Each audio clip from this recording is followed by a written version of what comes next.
내일이 바로 이제 그 8.15입니다. 네, 8.15. 광복절. 의미 있는 8.15예요. 네. 저는 솔직하게 지금 현재 일본과 한국은 전쟁 중이라고 생각을 해요. 네.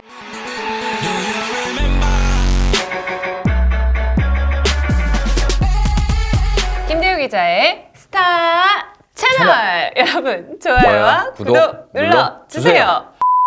내일이 바로 이제 그 8.15입니다. 네, 8.15. 광복절. 의미 있는 8.15예요. 네. 저는 솔직하게 지금 현재 일본과 한국은 전쟁 중이라고 생각을 해요. 네. 그 바라보는 시점에 따라서 입장들이 달라질 수는 있겠지만은 네. 전쟁이라는 것에 대해서는 모든 사람들이 같은 생각이지 않을까 하는 생각이 들고, 경제적으로 그 다음에 또 부품적으로 종속되어 있던 부분들이 실제적으로 많거든요, 우리나라에. 네. 뭐 단순하게 뭐 문방구, 샤프 뭐 그런 문제가 아니라 네네. 언어들. 뭐 공사 현장에서 쓰는 용어들이나 아니면 자동차와 관련된 용어들, 그쵸. 그 다음에 부품 뭐 이런 것들이 굉장히 많이 그 일본 부품들을 쓰고 있었고, 이것은 어찌 보면 우리 기술력이 없다기보다는 좀 게을러서 그냥 에이 여태 썼던 거 쓰자 뭐 이런 것들이 많았었기 때문에 이번 기회에 정말 그 어떤 이 기술 독립 이런 부분들이 있어야 되지 않을까 하는 생각이 들어요. 그래서 이번 이제 그 일본의 어떤 경제 제재 이런 부분과 한국에서도 거의 모든 부분들이 사회적으로 영향을 받잖아요. 근데 네. 연예계도 마찬가지로 영향을 굉장히 많이 받고 있어요. 어쩔 수 없이 이제 그 브랜드들이 다 이 일본과 이제 연결된 부분도 있기 때문에 많죠. 가장 대표적으로 이제 그 유니클로 같은 경우에 네. 이나영 씨 없었으면은 그 정도 인기 한국에서 얻지 못했죠. 그쵸. 근데 이제 워낙 탑 모델이 또 모델을 하고 결국 있었어요. 이나영 씨 같은 경우에도 재계약을 안 하는 것으로 결론을 내렸고, 네. 여기에 더해서 이 DHC 문제, DHC 같은 경우에는 거의 뭐 완벽한 일본 기업이죠. 그래서 그쵸. 이제 화장품으로서 저가로 해서 이제 그 우리나라를 공략에 나서고 있고 많은 사람들이 쓰고 있었던 문제인데, 네. 이게 일본 말이 아니다 보니까는 일본 제품인 줄 잘 몰랐었던 거죠. 그래요? 네. 그래서 이제 뭐 일본에서도 팔리고 있으니까 뭐 이렇게 여성분들이 많이 사용을 했는데, 이 모델을 했던 정유미 씨 네. 같은 경우에도 굉장히 이 곤혹스러운 입장이었고, 뭐 DHC와 관련돼서 이제 정유미 씨가 굉장히 홍보 활동을 적극적으로 했어요. 자신의 이제 SNS를 통해서도 네. 하곤 했는데, 결국 이제 DHC 이 본사의 망원. 그러니까 DHC 같은 경우 화장품 회사인데 네. 이 본사 같은 경우에 방송국을 운영을 하고 있어요. 그래서 따로. 네, 그래서 이제 극우 방송을 계속적으로 지속적으로 네. 해왔어요. 이 서경덕 교수 같은 경우에도 이제 독도 알림이로서 뉴욕 타임스퀘어에서 광고도 하고 많은 연예인들과 이제 이 독도 알림에 나섰잖아요. 근데 그분과 같은 경우에도 이 잘가요 DHC 라고 선언을 할 정도로 혐한과 관련된, 그 다음에 또 우익 보수 극우익이거든요. 하기 때문에 이 방송을 통해서 이제 한국의 어떤 독도 문제랄까 아니면 또 이제 징용 노동자들, 네. 그 다음에 또 이제 위안부 문제를 사실도 아닌 뭐 객관적으로 봐도 일본 주류사회에서 봐도 거짓말을 갖다가 계속 퍼뜨리면서 뭐 완전 모독에 가까운 발언을 하고 있기 때문에 저는 이제 뭐 그 화장품을 써본 적도 없지만은 퇴출을 시켜야만 되지 그쵸. 않나 하는 생각이 들어요. 이 네. 와중에 이제 정유미 씨가 이제 모델에 있었기 때문에 네, 굉장히 네. 불똥이 튀었는데, 아무래도 이제 모델 활동을 하다 보니까는 이 정유미 씨가 거취를 어떻게 결정하는지에 대해서 네. 촉각이 세워졌죠. 네, 그래서 네. 정유미 씨가 결정을 했습니다. 그래서 2018년에 체결을 했고, 네, 네. 정유미가 SNS에 게재된 DHC 제품 사진은 기존 광고 계약에 포함된 조항이었다.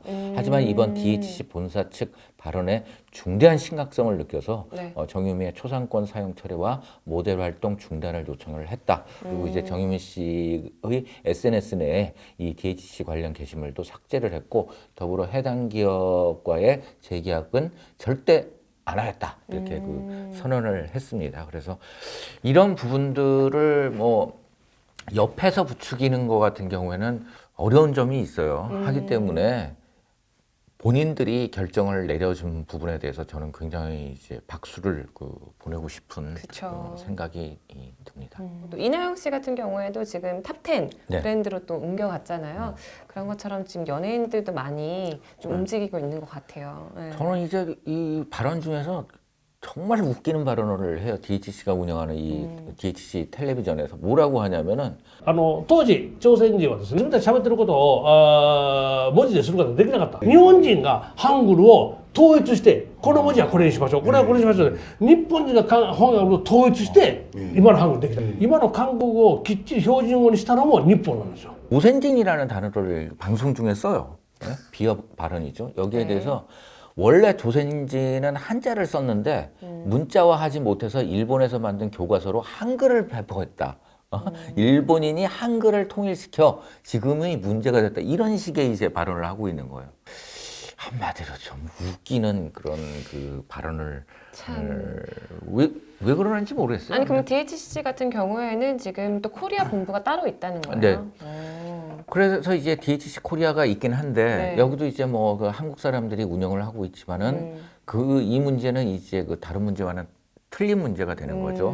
그래서 뭐 일부 기업 같은 경우에는 이제 그 한국 본사 한국에 있는 이런 그 자본이나 아니면 또 이제 일하시는 분들의 타격이 있다 뭐 이렇게 이야기를 하지만 네. 이 DHC 같은 경우에는 뭐라 그럴까요? 제가 생각할 때 이번 전쟁의 전범 1호라고도 생각을 할 수 있기 때문에 네. 가차 없이 이 전쟁에서는 척결이 돼야 되지 않나 하는 생각이 듭니다. 또 이제 이 강남이 이 한국으로의 귀화예요. 한국으로의 귀화에 대해서 선언을 하고 서류를 지금 현재 그 접수시킨 것으로 전해지고 있습니다. 그래서 네. 일본명이 원래 나메카와 야스오 올해 이제 32살에 일본인이었죠. 일본 그쵸. 국적을 가지고서 국내에서 활동을 했는데 이 소속사 관계자가 최근 이제 한국에 귀화하기로 했고 이달 중 신청서를 접수할 예정인데 이제 네. 이게 통과하기까지 좀 어려운 점이 있지만 1년 정도 시간이 걸린다고 합니다. 1년이나 그래서 걸려요. 사실 궁금한 게 그럼 강남시 같은 경우에는 군대 문제 같은 경우는 어떻게 되는 거예요? 지금 이제 32살이기 때문에 해당 사항이 없는 거죠. 그럼 32 32. 동안이네요. 네? 우리나라에서 네, 활동하고 있는 좀 여자 연예인들 아이돌 일본 아이돌이 좀 많잖아요. 일본 네. 국적을 갖고 있는 좀 어떻게 지금 상황이 되고 있는가요? 뭐 사회적인 비판도 나왔지만 이런 그 이 일본 국적의 연예인에 대해서 네. 퇴출을 시키자 이런 그 지금 목소리도 나오곤 했지만은 이게 이제 결국은 그 브레이크가 걸렸어요. 뭐냐면은 지금 우리가 이제 진정으로 싸워야 될 것은 그 이 경제 제재를 가하고 있는 아베 정권인 거고 그쵸. 그다음에 또 이제 극우 세력인 것이지 이 일본 국민들은 아니라는 생각이 들거든요. 그래서 이런 그 한국에서 활동하고 있는 여자 연예인, 일본 여자 연예인이 많죠. 이제 네. 그 사나 같은 경우에 대표적이라고 할 수 있겠는데 여기에 대해서도 뭐 이 하태경 의원이나 네. 아니면은 또 이제 그 반대편에 서 있는 이제 저희 이제 멋진 그 배우라고 생각이 드는데 이제 김우성 씨 같은 경우에도 사나는 건드리지 마라. 뭐 그런 정치색을 발언을 했어요? 표현한 적이 없잖아요. 이런 또 아이돌 그룹 소속 멤버들 같은 경우에 네. 한 개인에 대해서 그렇게 하는 것은 저는 옳지 않지 않을까 하는 생각이 들고 지금 이제 뭐 한국 쪽에서 올바른 생각을 가지고 있는 사람과 그다음에 또 네. 일본에서 정상적으로 이 문제를 바라보고 있는 사람들 사이에서는 연대가 이루어지고 있기 때문에 일본 국민이 아니라 올바르지 않은 그런 보수 우익, 그 다음에 또 이제 군국주의에 관해서 맹신을 하고 있는 이런 사람들, 그리고 이제 이것을 직접적으로 활용을 해서 우리나라를 공격하고 있는 아베 정권에 대해서 어떤 그 타겟을 설정해야 되지 않나 하는 생각이 들고요. 조금 뭐 조심스러운 발언이지만은 네. 이 와중에 한국을 방문하는 관광객들에게 네. 뭐 그런 어떤 이 나쁜 행동을 보이거나 뭐 나쁜 발언을 하지 않는 이상 따뜻하게 맞아주면서 우리 생각을 조금 알릴 수 있게 하는 것도 괜찮지 않을까 하는 생각이 듭니다. 네. 어찌됐든 이 8.15를 기념을 해서 네네. 우리에겐 굉장히 어떻게 보면 승전일이고 일본에겐 거의 패전일이죠. 아주 수치스러운 일본에겐 수치스러운 날인데 뭐 수치 더 당하라고 하고 네. 우리는 즐겁게 이 태극기 흔들면서 일본의 압박에도 굴하지 않고 우리 기술 독립 그다음에 또 진정한 독립을 이룰 수 있도록 해야 하지 않을까 하는 생각이 듭니다. 자, 여러분들의 또 계속해서 관심과 사랑이 필요합니다. 여러분, 좋아요와 구독 눌러주세요.